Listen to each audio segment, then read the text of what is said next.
The fate of the world is in your hands. To succeed, you must challenge all you know and seek a deeper truth. At your command is a living, breathing war machine that can set ablaze your enemies or devour them whole. You are the hero as part of a Top Gun squadron of dragon riders who is protecting one of the two civilizations and is pretty much fighting in a war against the other civilization. So you've got lots of stuff going on in the air, on the ground, and it's very much comparable to the Top Gun nowadays, to guys in really fast jets. The great thing about flying in Lair is that now we have the 6-axis controller on the PlayStation 3. In all of our previous games, we spent a lot of time tweaking the analog controllers and trying to make it feel natural. But now that we have a tilt sensor in the controller, we're able to give the player this really intuitive feedback loop where just by moving the controller, it's like pulling on the reins of the dragon and you just feel like you're in control. We got the controller, it's great, new hardware, and everyone huddles around the desk and looks at it. So the first thing we did is just take the controller and use the tilt as a replacement for the joystick, left-right.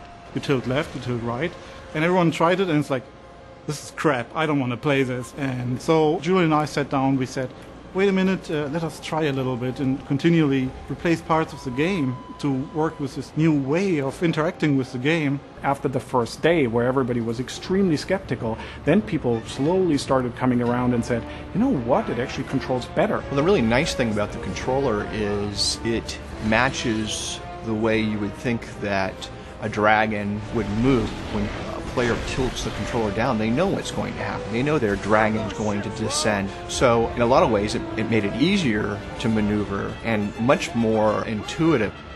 And as with everything, you must learn to master the beast until you fight as one. We've now developed an obstacle course which allows players to just play around and experiment and see how the controller works and how it controls the dragon.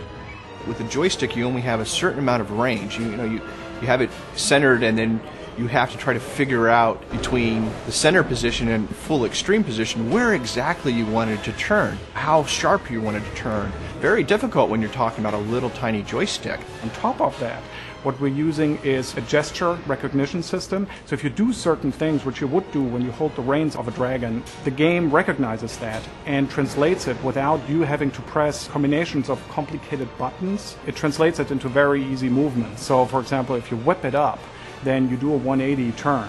If you slam your pad down, you dash forward with a dragon. When you're on the ground, it's the same thing. You're in there, and just by jerking the controller to the right, the dragon will take his arms and he'll swipe at the enemy. It's very intuitive, and it's really fun.